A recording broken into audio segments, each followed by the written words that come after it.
Mmakwaba, ene yɛbɛhwɛ kwan a wobɛfa so asesa cryptocurrency ɛwɔ Binance. The last video no yɛhwɛ kwan a wobɛfa so atɔ USDT ɛwɔ Binance. Ebia na enye USDT na wopɛ sɛ wosesa de kɔ cryptocurrency foforɔ. Nti ene video yɛbɛhwɛ kwan a wobɛfa so ayɛ no. Yɛbɛhwɛ kwan a wobɛfa so asesa USDT de akɔ Doge. Kwan a yɛbɛyusu no ɛno a na ɔde bɛsesa nso de akɔ different currency bi a wopɛ. Nti me nsɛm no ma memfa nkɔ me phone no so na nhyɛ ase.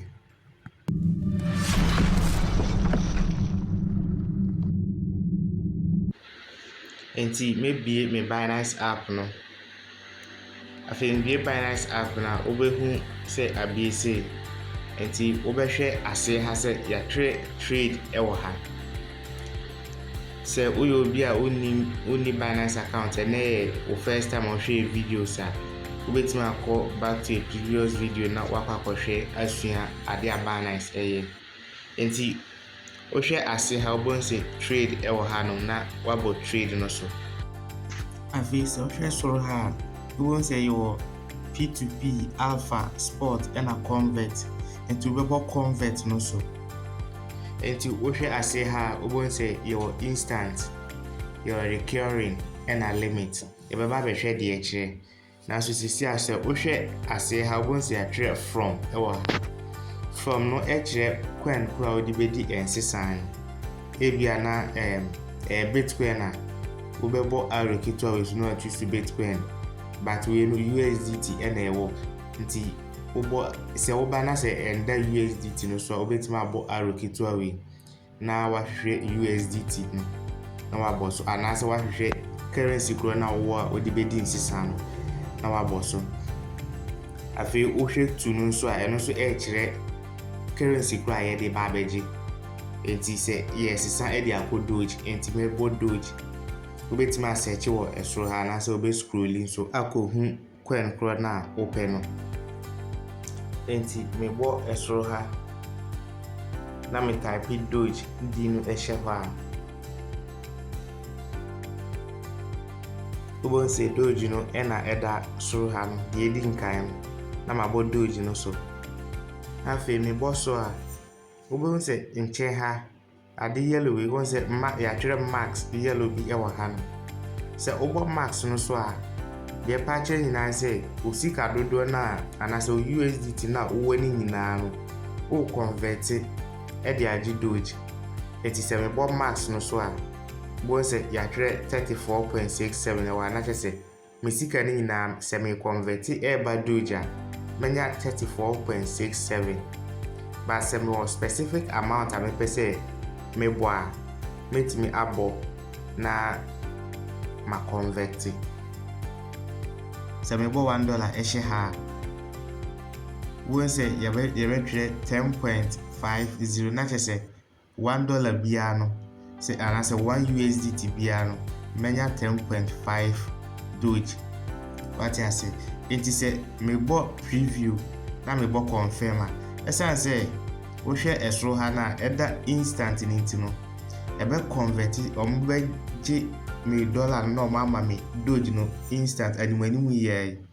Wate ase. Nti sɛ ɛda instant no na sɛ mebɔ preview ɛba na sɛ mebɔ confirm a animanim yɛ ɔmo bɛgye USDT no na ɔmo ama me Doge. Wate ase. Nti sɛsi a yɛkɔ yɛkyi na sɛ yɛbɔ limit no ɛso ɛwɔ ha ɛbɛbie te sɛ instant na ne mu nsusuɛ kakra na ɛwɔ.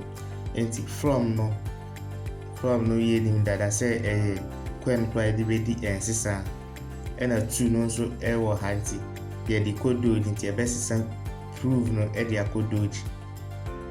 Nti mɛbɔ arrow ketewa no so. Mebɔ arrow na ma scrolly wobɛhu sɛ Doge ɛwɔ ha no wobɛtumi nso asan search. Nti mɛbɔ Doge no so. Afei mebɔ Doge no so na ebie sɛ a mɛbɔ amount ɛmfa sɛ mpɛ sɛ me convert $1. Afei mebɔ 1 na wobɛhu sɛ aha yɛatwerɛ 1.56.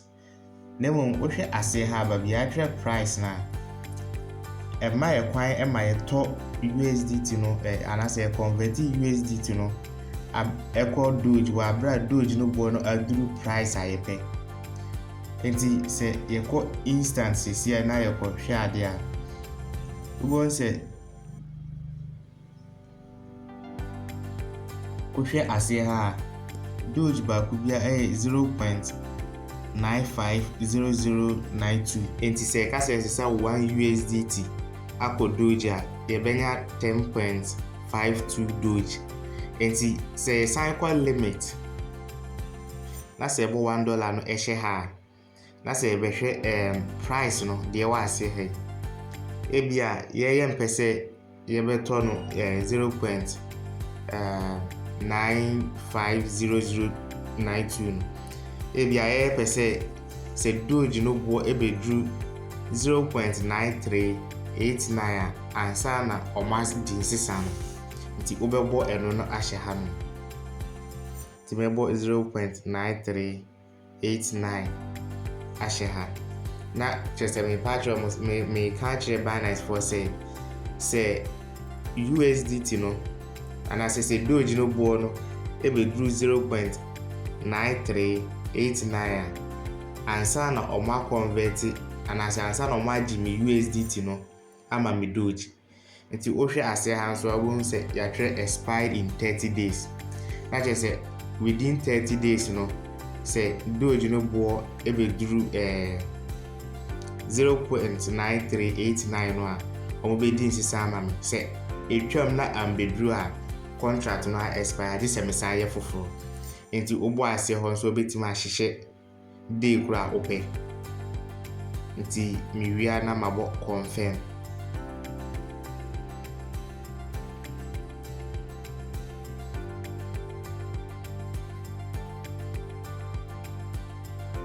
Afei mebɔ confirm wobɛhu sɛ ase ha ɔmo atwerɛ open orders ato hɔ.